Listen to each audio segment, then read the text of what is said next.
노화, 누구에게나 일어나는 일입니다. 오늘은 우리가 한 번쯤은 두려워했던 단어, 바로 노화에 대해 이야기해 보려 합니다.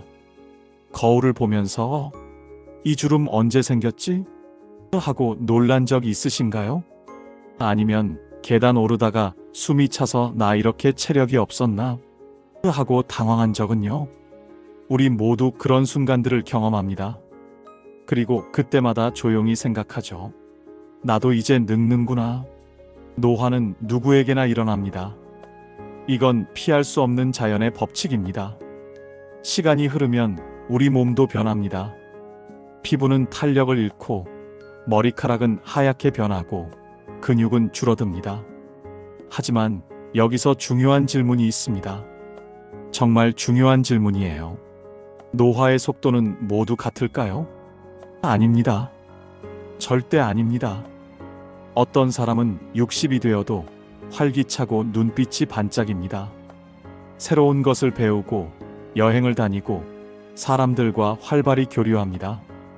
아침마다 산책을 하고 취미 생활을 즐기며 삶을 적극적으로 살아갑니다. 반면 어떤 사람은 40인데도 이미 피로와 무기력으로 지쳐 있습니다. 나 이제 늙었어라는 말을 입버릇처럼 하고 새로운 시도를 두려워하며 소파에 앉아 TV만 봅니다. 같은 나이인데 왜 이렇게 다를까요? 이 질문에 대한 답을 찾기 위해 저는 지난 20년간 수많은 사람들을 만났습니다. 젊게 사는 사람들과 빨리 늙어가는 사람들을 비교했죠. 그리고 놀라운 사실을 발견했습니다. 그 이유는 단순했어요. 몸이 아니라 생각이 늙었기 때문입니다. 몸은 거짓말을 하지 않습니다. 하지만 몸보다 먼저 늙는 건 생각입니다. 생각이 늙으면 몸도 따라 늙습니다. 반대로 생각이 젊으면 몸도 젊음을 유지합니다. 오늘 영상에서는 노화를 두려워하는 대신 조절할 수 있는 과정으로 바라보는 법을 알려드릴 거예요. 이건 병의 이야기가 아닙니다. 약이나 수술의 이야기도 아닙니다. 이건 삶의 리듬을 되찾는 이야기입니다. 생각을 바꿔서 몸을 바꾸는 이야기입니다. 여러분은 노화를 완전히 새로운 시각으로 보게 될 겁니다. 그리고 오늘부터 당장 실천할 수 있는 구체적인 방법들을 알게 될 거예요. 준비되셨나요? 그럼 시작하겠습니다. 우리는 흔히 노화를 세포나 피부, 주름으로 생각하죠. 과학자들도 오랫동안 그렇게 연구해 왔습니다. 텔로미어가 짧아지고 미토콘드리아 기능이 떨어지고 자유 라디칼이 세포를 손상시킨다고요. 틀린 말은 아닙니다. 하지만 최근 연구들은 더 흥미로운 사실을 밝혀냈습니다. 과학자들은 이렇게 말합니다.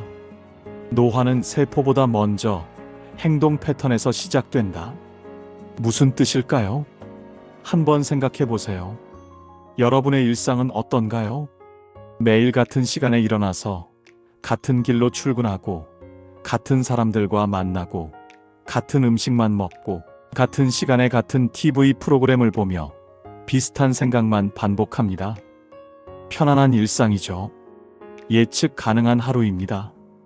그런데 바로 이게 문제예요. 뇌는 이런 패턴을 감지합니다. 그리고 이렇게 판단합니다. 아, 이제 새로운 게 없구나. 나는 더 이상 새로움을 필요로 하지 않는다. 그 순간 뇌는 에너지 절약 모드로 전환됩니다. 새로운 신경 연결을 만들지 않습니다. 기존의 연결도 유지하지 않습니다. 사용하지 않는 회로는 끊어버립니다. 이게 바로 노화의 시작이에요. 뇌의 신경세포, 즉 뉴런은 새로운 자극이 없으면 연결을 끊습니다. 이를 가소성 감소라고 부릅니다. 뇌의 유연성이 줄어드는 거죠. 가소성이 뭔지 아시나요? 플라스틱처럼 형태를 바꿀 수 있는 능력입니다. 어렸을 때 우리 뇌는 엄청나게 유연했어요. 새로운 언어를 배우고 악기를 배우고 자전거를 배우는 게 쉬웠죠. 하지만 나이가 들면서 나 이제 늙어서 못 배워라고 말합니다. 정말 못 배우는 걸까요? 아닙니다. 뇌의 가소성이 줄어든 것뿐입니다. 그런데 놀라운 건 뭐냐면요. 나이가 들어도 이 연결은 다시 만들어질 수 있다는 사실입니다. 70대, 80대에도 새로운 신경 연결이 생깁니다. 실제로 런던 택시 기사들을 대상으로 한 연구가 있어요. 런던의 복잡한 거리를 외우는 과정에서 50대, 60대 택시 기사들의 해마 크기가 증가했습니다. 해마는 기억을 담당하는 뇌 부위예요. 나이는 중요하지 않았습니다. 중요한 건 새로운 학습이었습니다. 또 다른 연구를 볼까요? 스웨덴에서 65세 이상 노인들을 대상으로 실험을 했습니다. 한 그룹은 평소처럼 생활하게 했고, 다른 그룹은 매주 새로운 활동을 하도록 했습니다. 춤 배우기, 악기 배우기, 새로운 언어 배우기 같은 거요. 6개월 후 결과는 놀라웠습니다. 새로운 활동을 한 그룹의 인지 기능이 크게 향상되었고, 뇌 영상 검사에서도 신경 연결이 증가한 게 확인됐습니다. 이게 뭘 의미할까요? 뇌는 나이를 모릅니다. 단지 쓰이는 대로 젊어지고 멈추는 대로 늙습니다. 자동차를 생각해 보세요. 차고에 세워둔 차는 빨리 녹슬지만 매일 운전하는 차는 오래 갑니다. 뇌도 마찬가지예요. 사용하면 유지되고 사용하지 않으면 퇴화합니다. 그래서 제가 드리고 싶은 첫 번째 메시지는 이겁니다. 노화는 시간의 문제가 아니라 습관의 문제입니다. 여러분이 매일 무엇을 하는지, 무엇을 생각하는지, 어떻게 움직이는지가 노화의 속도를 결정합니다. 많은 분들이 이렇게 말하죠. 몸이 예전 같지 않아요. 요즘 쉽게 피곤해요. 예전만큼 안 되더라고요. 맞습니다. 몸은 변합니다. 하지만 제가 수백 명의 사람들을 상담하면서 발견한 건 몸보다 먼저 변하는 건 생각의 속도라는 겁니다. 무슨 말이냐고요? 나이 들수록 우리는 새로운 걸 시작하기보다 이런 말을 먼저 합니다. 이 나이에 뭘? 이제 힘들어서. 젊었을 때 했어야 하는 건데. 나한테는 너무 늦었어. 이 말들 들어보셨죠? 혹시 여러분도 하신 적 있나요? 이 말이 바로 뇌의 회로를 닫는 신호입니다. 즉, 스스로 늙어가겠다는 선언이에요. 말은 단순한 소리가 아닙니다. 말은 뇌에 명령을 내립니다. 이 나이에 뭘이라고 말하는 순간 뇌는 나는 이제 새로운 걸 시도하면 안 되는구나 라고 받아들입니다. 그리고 실제로 그렇게 행동합니다. 새로운 기회가 와도 거절하고, 배울 기회가 있어도 피하고, 변화를 두려워합니다. 심리학에서는 이런 현상을 습관적 자기 제한이라고 부릅니다. 자신이 이미 변화할 수 없다고 믿으면 몸은 그 믿음에 맞춰 움직입니다. 이걸 자기 충족적 예언이라고도 해요. 내가 믿는 대로 현실이 된다는 뜻입니다. 실제 연구가 있습니다. 하버드 대학에서 진행한 유명한 실험이에요. 70대 노인들을 두 그룹으로 나눴습니다. 한 그룹은 평소처럼 생활하게 했고, 다른 그룹은 1950년대 환경을 재현한 공간에서 일주일을 보내게 했습니다. 1950년대 음악, 신문, TV 프로그램 등을 제공했죠. 그리고 그들에게 당신은 지금 1950년대에 살고 있고 젊습니다라고 믿게 했습니다. 일주일 후 결과는 놀라웠습니다. 그 그룹의 혈압이 낮아지고 관절 유연성이 증가했으며 시력과 청력까지 개선됐습니다. 심지어 외모도 더 젊어 보였어요. 이게 뭘 의미할까요? 생각이 바뀌니 몸이 바뀐 겁니다. 반대로 나는 늙었다고 믿는 사람들은 실제로 더 빨리 늙습니다. 예일 대학의 연구에 따르면 노화에 대해 긍정적인 태도를 가진 사람들이 부정적인 태도를 가진 사람들보다 평균 7.5년 더 오래 살았습니다. 7.5년이에요. 담배를 끊거나 운동을 하는 것보다 더 큰 영향을 미쳤습니다. 왜 그럴까요? 긍정적인 생각은 스트레스 호르몬을 줄이고 면역 체계를 강화하며 심혈관 건강을 개선합니다. 또한 새로운 활동에 더 적극적으로 참여하게 만들어서 뇌와 몸을 계속 자극합니다. 부정적인 생각은 그 반대예요.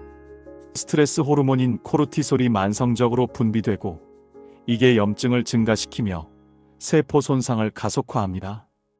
결국 생각이 생물학적 과정을 바꾸는 겁니다. 제가 만난 한 분이 있어요. 82세 할아버지셨는데 70대에 컴퓨터를 배우기 시작하셨대요. 주변에서는 그 나이에 무슨 컴퓨터냐고 말렸지만 할아버지는 이렇게 말씀하셨습니다. 나이는 숫자일 뿐이야. 내 뇌는 아직 배우고 싶어 해. 지금은 유튜브 채널을 운영하시고 손주들과 카카오톡으로 소통하시며 온라인 강의까지 듣습니다. 눈빛이 20대처럼 반짝이세요. 반면 50대인데도 나 이제 늙었어. 뭐 해도 소용없어라고 말하는 분들을 봤습니다. 그분들은 실제로 80대처럼 보였어요. 어깨는 축 처지고 목소리는 힘이 없고 움직임은 느렸습니다. 차이는 뭘까요? 나이가 아니라 생각입니다. 그래서 제가 드리고 싶은 두 번째 메시지는 이겁니다. 몸이 늙는 게 아니라 생각이 먼저 늙습니다. 생각을 바꾸면 몸도 따라옵니다. 자, 그렇다면 구체적으로 우리를 빠르게 늙게 만드는 습관은 무엇일까요? 제가 관찰한 결과 크게 세 가지가 있습니다. 첫 번째, 변화를 귀찮아하는 습관. 새로운 건 귀찮아. 이 말이 바로 뇌의 적입니다. 우리 뇌는 효율성을 좋아합니다. 같은 패턴을 반복하면 에너지를 덜 쓰니까요. 그래서 뇌는 자동적으로 습관을 만들고 그 습관 안에서 움직이려고 합니다.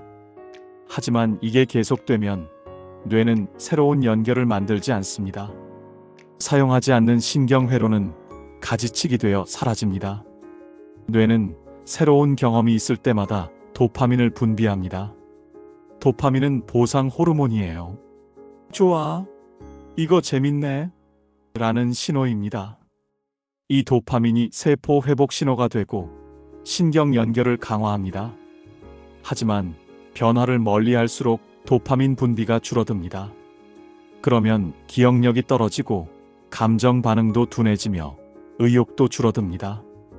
매일 같은 음식만 먹고 같은 길만 가고 같은 사람들하고만 이야기하면 뇌는 더 이상 배울 게 없구나라고 판단합니다.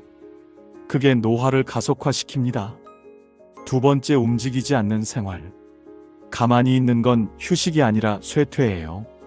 우리 몸은 움직임을 위해 설계됐습니다. 인류는 수만 년 동안 사냥하고 채집하고 이동하며 살았어요. 하루 종일 걷고 뛰었죠. 하지만 현대 사회는 어떤가요? 아침에 일어나서 차에 앉아 출근하고 사무실 의자에 8시간 앉아 있고 집에 와서 소파에 앉아 TV를 봅니다. 하루 평균 10시간 이상을 앉아서 보냅니다.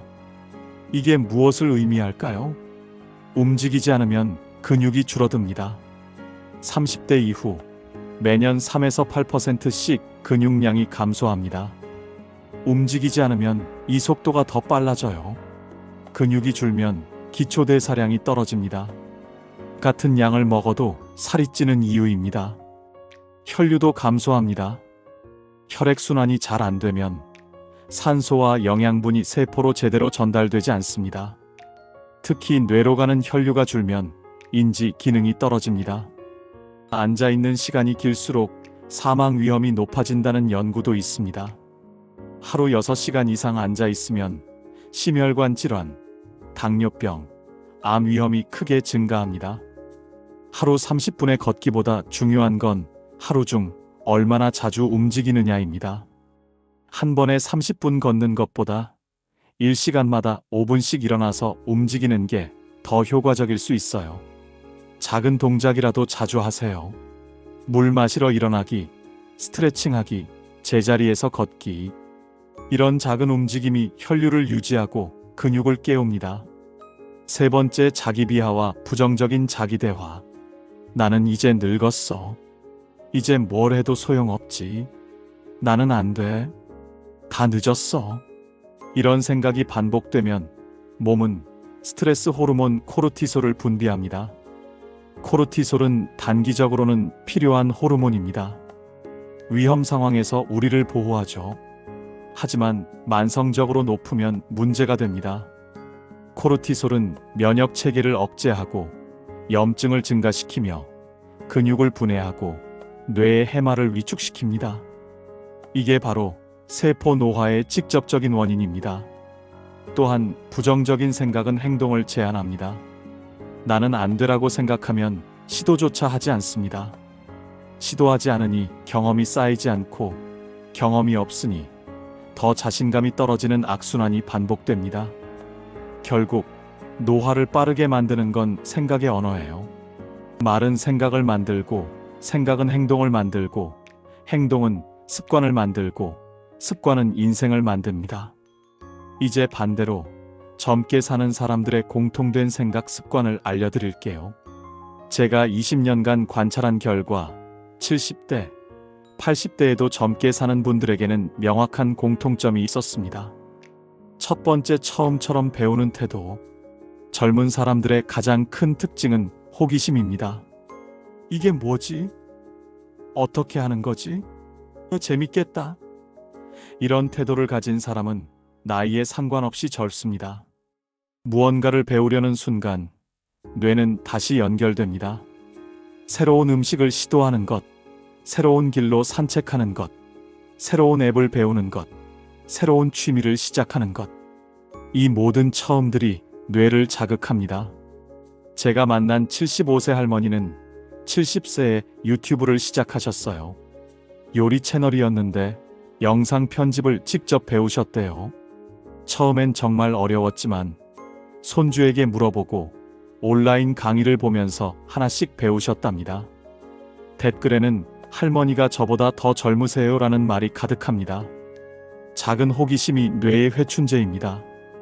하루에 단 하나라도 처음을 만들어 보세요. 오늘 점심에 먹어본 적 없는 메뉴를 주문해 보세요. 출근길에 평소와 다른 길로 가보세요. 서점에 가서 평소 안 읽던 장르의 책을 펼쳐보세요. 이런 작은 변화가 뇌에게는 큰 자극입니다. 두 번째, 조금 더 움직이는 습관. 운동이 아니라 움직임입니다. 헬스장에 가서 1시간 운동하는 것도 좋지만 그것보다 더 중요한 건 하루 종일 조금씩 움직이는 겁니다. 엘리베이터 대신 계단 한층 걷기, 앉았다 일어나기 10번, 설거지하면서 종아리 들기, TV 보면서 스트레칭하기. 이게 혈류와 근육, 뇌를 모두 자극합니다. 특히 중요한 건 앉아있는 시간을 끊는 것입니다. 알람을 맞춰 놓으세요. 1시간마다 알람이 울리면 무조건 일어나서 23분 움직이는 겁니다. 물 한 잔 마시러 가거나 창문 밖을 보거나 제자리에서 걷거나. 이 작은 움직임이 혈당을 조절하고 혈액순환을 개선하며 근육 손실을 막습니다. 노화는 정지 상태에서 일어나고 젊음은 움직임에서 만들어집니다. 세 번째, 감사의 언어 습관. 이게 가장 간단하면서도 가장 강력합니다. 감사는 뇌의 보상 회로를 활성화시켜 행복 호르몬 세로토닌을 증가시킵니다. 세로토닌은 기분을 좋게 만들고 스트레스를 줄이며 수면의 질을 높이고 면역력을 강화합니다. 이 모든 것이 노화를 늦추는 요소들입니다. 실험이 있습니다. 캘리포니아 대학에서 진행한 연구인데요. 참가자들을 두 그룹으로 나눴습니다. 한 그룹은 매일 밤 감사 일기를 쓰게 했고 다른 그룹은 평소처럼 생활하게 했습니다. 3개월 후 감사 일기를 쓴 그룹은 그렇지 않은 그룹보다 혈압이 낮아지고 수면의 질이 개선되었으며 우울증 증상이 감소했습니다. 더 놀라운 건 그들의 텔로미어가 더 길었다는 겁니다. 감사는 스트레스 호르몬을 줄이고 염증을 감소시키며 세포 손상을 막습니다. 또한 긍정적인 감정은 면역 세포의 활동을 증가시켜 몸을 보호합니다. 감사 일기를 쓰는 방법은 간단합니다. 매일 저녁 잠들기 전에 오늘 하루 감사한 일 3가지를 적는 거예요. 오늘 날씨가 좋아서 감사해요. 친구가 전화해줘서 감사해요. 맛있는 저녁을 먹어서 감사해요. 크고 특별한 일이 아니어도 됩니다. 작고 평범한 일상 속에 감사를 찾는 거예요. 이 작은 습관이 뇌의 회로를 바꿉니다. 부정적인 것을 찾는 뇌에서 긍정적인 것을 찾는 뇌로 전환됩니다. 결국 젊음은 호기심, 움직임, 감사 이 세 단어로 설명됩니다. 복잡하지 않죠? 거창한 것도 아닙니다. 그냥 매일의 작은 선택입니다. 자, 이론은 충분히 들으셨죠? 이제 실천입니다. 지금 바로 실천할 수 있는 하루 10분 젊어지는 루틴을 알려드릴게요. 이 루틴은 제가 수백 명의 사람들에게 적용해 본 결과 가장 효과적이었던 방법입니다. 간단하고 시간이 많이 걸리지 않으며 누구나 할 수 있습니다. 아침 3분 호기심 훈련. 아침에 일어나서 커피나 차를 마시면서 딱 3분만 투자하세요. 오늘 처음 보는 기사나 새로운 단어 하나를 읽는 겁니다. 스마트폰으로 뉴스를 보되 평소에 안 보던 카테고리를 선택하세요. 경제 기사만 보던 분이라면 문화 기사를 읽어보세요. 정치 기사만 보던 분이라면 과학 기사를 읽어보세요. 아니면 오늘의 단어 같은 앱을 설치해서 새로운 단어 하나를 배우는 것도 좋습니다. 한자 성어, 외국어, 전문 용어, 뭐든 상관없어요. 오늘 나는 뭔가 새로운 걸 배웠어. 이 느낌을 주는 게 목표입니다. 이게 뇌를 탐구 모드로 켜주는 아침 루틴이에요. 하루를 시작하면서 뇌에게 오늘도 배울 준비됐어라는 신호를 보내는 겁니다. 점심 3분 몸을 깨우기. 점심 식사 후나 오후 2, 3시쯤 가장 졸린 시간대에 하세요. 자리에서 일어나서 다리 털기, 팔 스트레칭, 어깨 돌리기. 이 세 가지만 하세요. 다리 털기는 제자리에 서서 한쪽 다리씩 가볍게 털어주는 겁니다. 좌우 20회. 이게 하체 혈류를 개선하고 다리 근육을 깨웁니다. 팔 스트레칭은 양팔을 위로 쭉 뻗었다가 좌우로 천천히 내리는 동작입니다. 어깨와 등 근육이 이완됩니다. 어깨 돌리기는 양 어깨를 앞으로 10회, 뒤로 10회 크게 돌려주는 겁니다. 목과 어깨의 긴장이 풀립니다. 이 작은 움직임이 혈류를 바꿉니다. 특히 뇌로 가는 혈류가 증가해서 오후 집중력이 크게 향상됩니다. 귀찮아 보이지만 실제로 해보면 오히려 일의 효율이 높아집니다. 움직이지 않고 계속 앉아있는 것보다 중간중간 움직여주는 게 더 생산적이에요. 저녁 4분 감사일기. 하루가 끝나고 잠들기 전 딱 4분만 투자하세요. 노트나 스마트폰 메모장을 꺼내서 오늘 하루 고마웠던 일 3가지를 적어보세요. 첫 번째는 사람과 관련된 감사. 오늘 동료가 도와줘서 감사했다. 가족이 안부 전화를 해줘서 고마웠다. 두 번째는 자연이나 환경과 관련된 감사. 오늘 날씨가 좋아서 기분이 좋았다. 퇴근길에 본 노을이 아름다웠다. 세 번째는 자신과 관련된 감사. 오늘 운동을 해서 뿌듯했다. 어려운 일을 해결해서 스스로가 자랑스러웠다. 이렇게 3가지 영역에서 하나씩 찾으면 균형 잡힌 감사가 됩니다. 길게 쓸 필요 없어요. 한 줄씩이면 충분합니다. 중요한 건 그 순간의 감정을 다시 느껴보는 거예요. 이제 정리해 볼까요? 노화는 피할 수 없습니다. 시간은 누구에게나 똑같이 흐르니까요. 하지만 늦출 수는 있습니다. 그리고 그 방법은 생각보다 간단합니다. 세포가 아니라 습관이 먼저 늙습니다. 매일 같은 패턴만 반복하면 뇌는 새로운 연결을 만들지 않습니다. 하지만 작은 변화, 작은 호기심만으로도 뇌는 다시 깨어납니다. 몸이 아니라 생각이 먼저 늙습니다. 나는 늙었어라고 말하는 순간 몸은 그 말을 믿습니다. 하지만 나는 아직 배울 수 있어라고 생각하면 몸은 그에 맞춰 반응합니다. 노화를 가속시키는 3가지 습관.